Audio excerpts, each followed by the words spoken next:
Ellie bought the life-sized plastic skull at a garage sale. The goth neighbors were moving to Salem, and they could not fit an entire Halloween warehouse into their black van. After bringing the purchase home, she dug through her box of craft supplies and glued a pair of googly eyes in its shallow eye sockets. "I got you a new friend, Kirby," Ellie said. "Here, boy, come on." Kirby already fetched tennis balls and puppy toys. Sure, anything looked astonishing when it zipped across the room in the mouth of an invisible dog, but a floating googly skull would be extra special. Unfortunately, the skull terrified Kirby. He wouldn't get near it, much less touch it. Maybe it was possessed by a demonic vacuum cleaner. More likely, the skull just smelled weird. Judging by the soy candles and incense sticks at the garage sale, the neighbors enjoyed burning fragrant stuff. "Look, a treat!" Ellie put a cheese cube in the skull's mouth. Although Ghost didn't eat, Kirby enjoyed sniffing his old favorites: chicken kibble, peanut butter, and cheddar. He'd been her best friend for 17 years, 12 alive and 5 dead. And Ellie was confident that if food couldn't persuade him to be brave, nothing would. "Yum yum," she said. "Smells cheesy. Skull friend won't hurt you." Kirby, in a fine example of the English Springer Spaniel breed, hid under the bed. "Fine," Ellie said. "We have all summer." She'd spent $5 on a gag that would not be abandoned after just one wasted cheese cube. Kirby had progressed a lot since his death. Ellie still wasn't allowed to bring him on school property, but since the 6th grade Howell incident, Kirby hadn't caused any trouble, and his cache of tricks had doubled. There were the mundane ones: sit, stay, heel, play dead, literally, wink wink, and track sense. Moreover, the door had been opened to a bunch of marvelous supernatural powers. He just had to learn them without causing too much incidental chaos. Ellie ate the cheese and chucked a squeaky yellow bear plush across the room. It stopped mid-arc, suspended 2 feet above the gray carpet. The air around Bear Buddy shimmered, and its head squished twice. "Squeak, squeak!" "Good boy," Ellie said. Maybe for Kirby's peace of mind, the skull should make a funny sound. A rattle, a wee scream. Bear Buddy flopped out of Kirby's mouth and landed on the hardwood floor with a pathetic half-squeak. Strange. Usually he returned the toys to Ellie. Kirby wasn't the kind of dog who treated fetch like a game of keep-away. "Bring Mr. Bear Buddy," Ellie said. "Bring it!" In response, Kirby turned fully visible, as if somebody had flipped a switch from shimmery transparent to opaque. "You okay?" Ellie asked. It took effort for the dead to be seen. He rarely became visible without her clear command to appear. "What is it? Are you still scared? Does this help?" She covered the skull with an old sweater. Instead of relaxing, Kirby tucked his tail and darted from the bedroom. "Hey!" Ellie ran into the hall, but he wasn't there. "Kirby!" she called. "Here, boy!" He popped through the stucco wall whining. Paranormal vibrations hummed through her bones. She felt like a tuning fork, one resonating with worry. He was anxious, terribly anxious.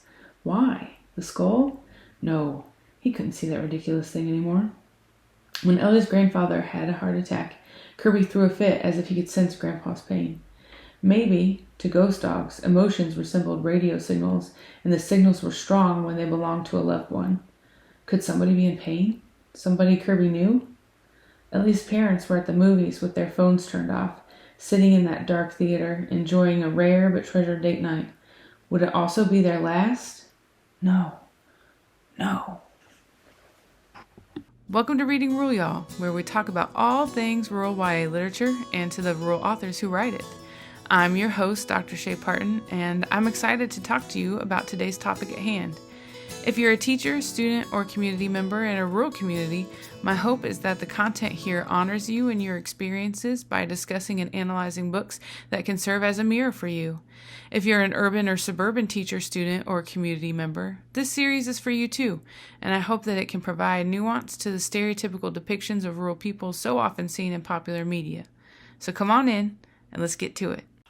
Hello, and welcome to another episode of Reading Rural YAL. I'm your host, Dr. Shay Parton, and I've missed y'all. It's been a minute since I released an episode, but that's because I moved a whole 19 hours closer to my family farm. Yay! I have seen my mama more in the past few weeks than I did in my entire 8 years of living in Texas. So that's great and exciting. I've been thinking about it after being in my home state, and there are some things that I do miss about Texas. I miss the wildflowers. I miss the proximity of parks and playgrounds to our house. But I do not miss the heat. It is chilly today. It is overcast. I get to wear my papaw shirt and not roast. Even on the hottest days, afternoon here feels like morning in Texas. And so I am here for this weather. I also definitely don't miss being a family island. Being able to drop the kids off at the farm while I go for a conference and having support as I continue to work from home is so helpful for both my morale and my sanity.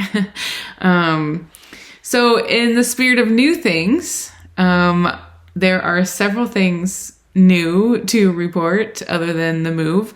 One is that I have undergone my summer shearing and am sporting my short hair, don't care look. Also, my 3.5-year-old headbutted me in the face while he was half asleep and broke my glasses. And so I'm on my backup glasses, which I am taking a little while to get used to, but that's okay. And then also, I am coming to you from my new office, which is a bit bigger than my last one and hopefully just a little more organized for now. I've got double rows of books sitting to my left. In front of me, the sun that is sort of somewhat peeking through the clouds is filtering through this window that faces the other side of the street where the grass is greening up after the rain we had yesterday. And they haven't started building there yet, so we get to see the ducks on the pond, and sometimes they come through our yard. It's a little weird still living in a suburb and a subdivision, what we used to call additions, where I'm from. I was telling my husband the other day that I had no idea what a cul-de-sac was. I didn't learn what a cul-de-sac was until I was a freshman or sophomore, I think a sophomore in my undergraduate program. And that was because I asked a friend for her address and the abbreviation for her street was CT. And I was like, what is that? You know, I understood RR, you know, rural route. I understood CR, county road. I got those, but CT I'd never seen before. And so I was like, what does that mean? And she's like, oh, it's court, you know, it's on a cul-de-sac. And I was like, what is a cul-de-sac? And she had to explain it to me because I had no idea. Because even the subdivisions or additions in my neck of the woods were like squares and rectangles, and there weren't any cul-de-sacs. So anyway, that's a bit of a tangent, although connected. And so anyway, it's still taking some getting used to being here, but there's still some green space. There's a creek that runs at the back of the neighborhood, and we go look for frogs, and we see herons, and there's a big oak tree in my backyard where we can watch the blue jays, and there's some cardinals back there. So there is still some nature here in a way that wasn't in the subdivision where I lived in Texas, which is super nice. So anyway, I'm still an out migrant. I'm still not living on a farm, but at least I'm closer to the farm where I grew up.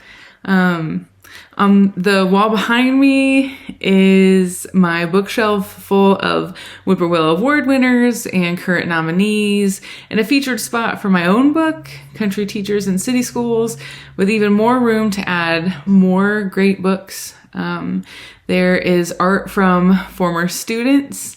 This one on top of this bookshelf hasn't quite made it to be hung on the wall yet, but it's at least resting there. That was painted by Jacqueline, a student who used her synesthetic powers to make gorgeous art. There's an elephant painted on newspaper to my left over here. that was painted by Sam during a finger painting unit we did in my rural English classroom.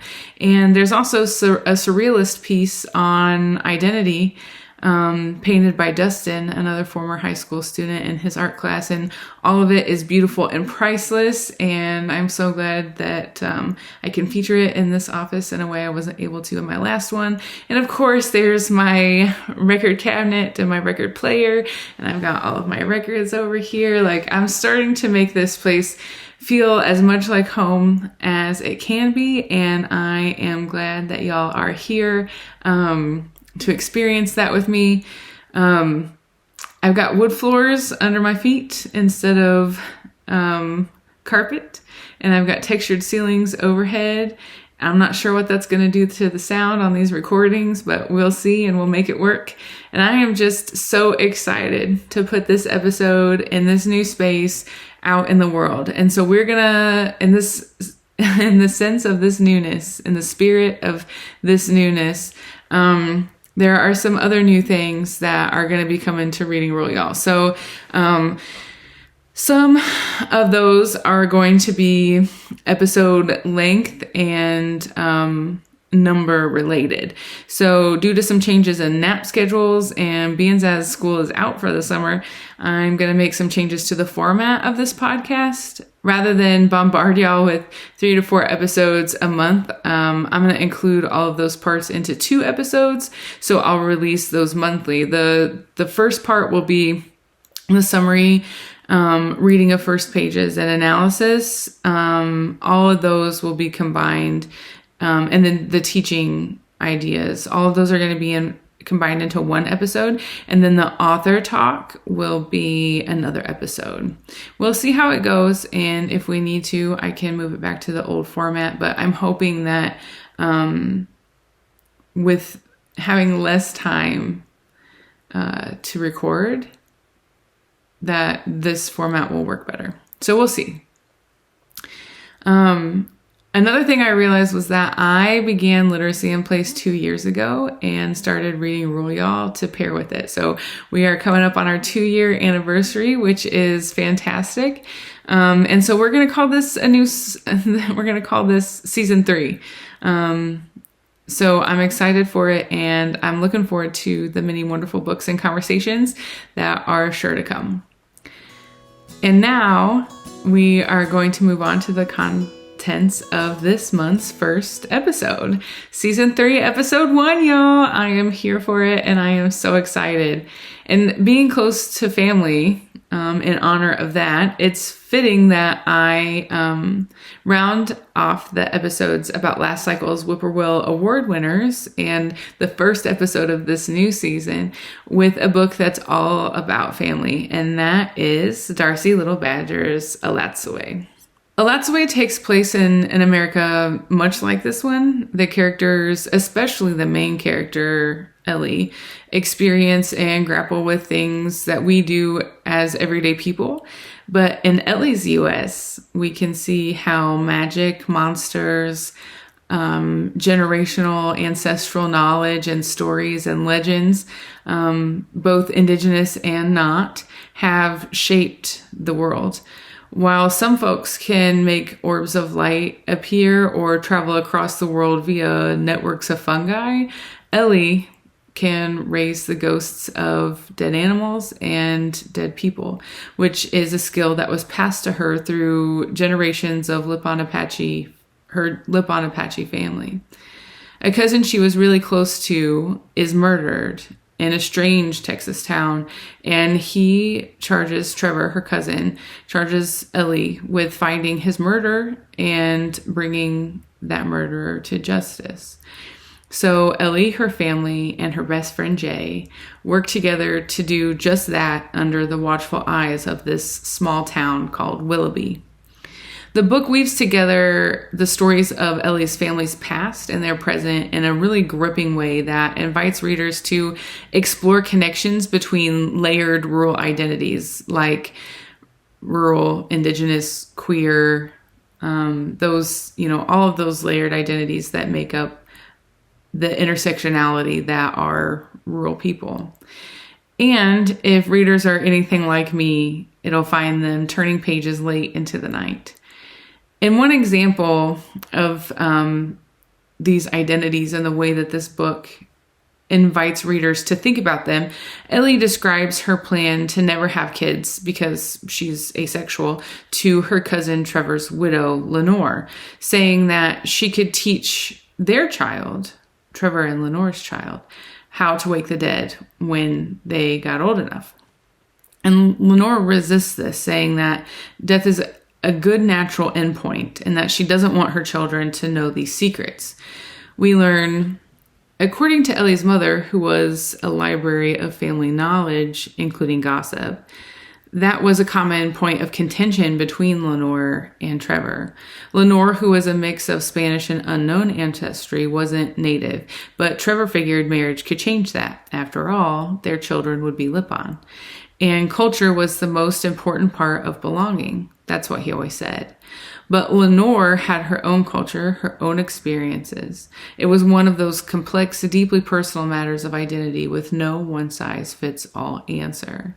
And so in passages like this throughout the whole book, readers are invited to consider how place and identity and culture all intersect and influence the ways that we interact with the world as individuals, and also consider ourselves part of the collective. I've said it on the show more than once, but I'll say it again just in case you missed those episodes. But I am typically not a fantasy reader. It's not a genre that I find myself gravitating toward or feel drawn to, but I really loved this book. And there's a lot of reasons to love it. The way family stories continue to help Ellie build her identity, the platonic love and understanding that exists between Ellie and Jay, the way the world includes so many mythical beings, which I felt reflected the differences and diversity in our own world, just sort of like emphasized and magnified in mythical ways. The mystery of, who done it, right? Like who killed Trevor and why. And then the way that place and geography work to shape the story. And it's that last point that I want to talk about most because, of course, it's my obsession and sort of the subject of this podcast. And it's one of the things that I talked to Dr. Little Badger about in our interview, and that is that one of the most interesting things to me about this book is the way that it describes Willoughby, the town where Trevor and Lenore were living, as a northeastern town transplanted to Texas and yet retaining its northeasternness. Ellie describes it this way in the book. The town architecture was unusual for the region. It seemed inspired by colonial New England. Beyond the shopping district was a neighborhood of 2-story wooden houses with 2 green, freshly cut grass lawns. South Texas was naturally a dry, yellowish country during the best summers. And that year, a drought had aggravated matters. In some cities, people barely had enough to drink. The lush grass of Willoughby must take daily watering. It had wealth. It had something. This is a super interesting metaphor and a way to think about what happens to our place-connected identities when we move places, which again is super salient to me right now because I've just done it. For example, I was only in Texas for 8 years, but when the kid in the drive-thru was chatting me up as I waited for my food, the way I pronounced Texas seemed to communicate to the kid that I had grown up there. When actually I'd grown up here. I'd grown up in Indiana. And I don't view myself, and I definitely wouldn't call myself a Texan because I'm a Hoosier, I call myself an Appalachian-infused Hoosier because the people I'm from largely came from there. And so I'm not Texan, but he read me as Texan because of the way I pronounce Texas. So I think there's a lot of rich and interesting opportunities to talk with our students about that as they read Elatsoe.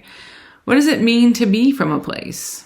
These are essential questions to who we are as people. What does it mean to be from a place? What does it mean to them to be from a people? And how does that shape the way that they interact with one another and participate as members of their community? we are individuals, but we're also members of a collective at various levels of scale. We are community members of towns, of counties, of states, of nations, of continents, and of the globe. And figuring out how, where, and who we are from has affected who we are and how we interact with others. And also, the way the world understands us is key for being supportive members of all of those communities. And not only that, it speaks to us about how we understand ourselves as learners. Dr. Rudine Sims Bishop and Louise Rosenblatt help us understand how our experiences serve as lenses for our learning, because they serve as lenses for our reading, and we're always reading through who we are and what we've experienced. And so we're always learning and reading through place. We just don't really talk about it much.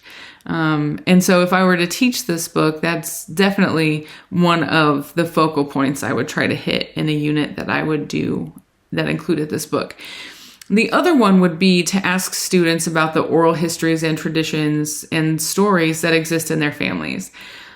I think we all have the papa or dad or mom or uncle who likes to tell the same stories about us or about other family members over and over and over again. And none of us have the heart to tell them we've already heard it a million times and we don't want to hear it again, because really we probably do want to hear it again because it tells us who we are. It tells us who we're from.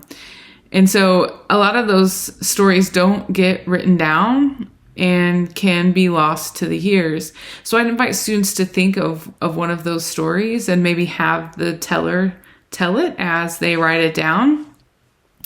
And then after they write that down, have an accompanying reflective piece where they think about how those stories have shaped them as people and who and how they've learned to be because of them.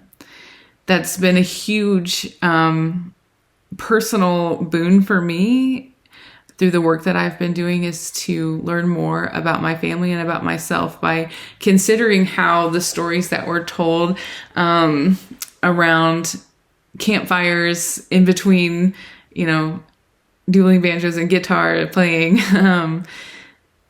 how those stories have influenced the way I understand myself to be, how I understand myself to be a part of the communities that I'm a member of, and how I interact with other people who either agree or disagree with my own philosophies and ideologies based on those things.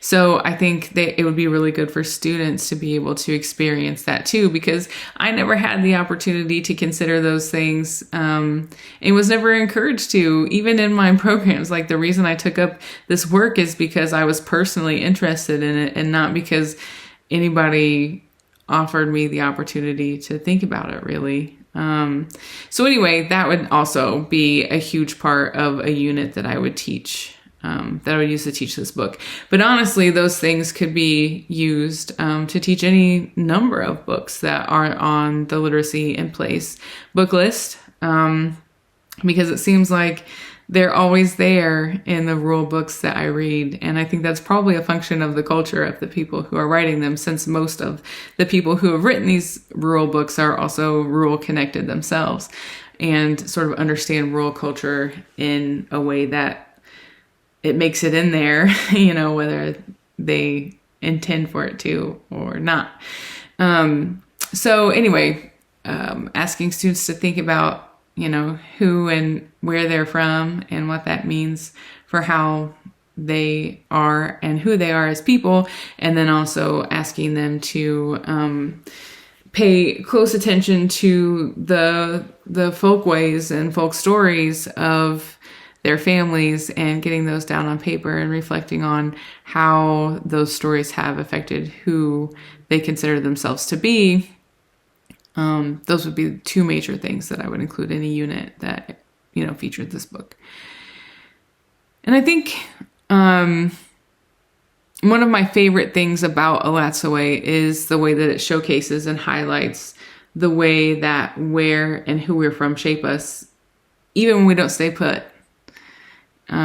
It's a fun and enjoyable read. It's a great story, but it's also an important story because of those things, because of the ways that it features Indigenous and queer peoples, the way it features those as layered identities with rural spatial identities. That's so important. And it's a book that I wish I would have been able to include in my own classroom library and in my own teaching. So I hope if you haven't, that you will pick up a copy and encourage, readers in your life to get their own copy. And that's all for this time. Tune in next time where I will be in conversation with Dr. Darcie Little Badger herself. And thanks for hanging with me through this episode. I'm looking forward to seeing you next time. Y'all come back now, would ya?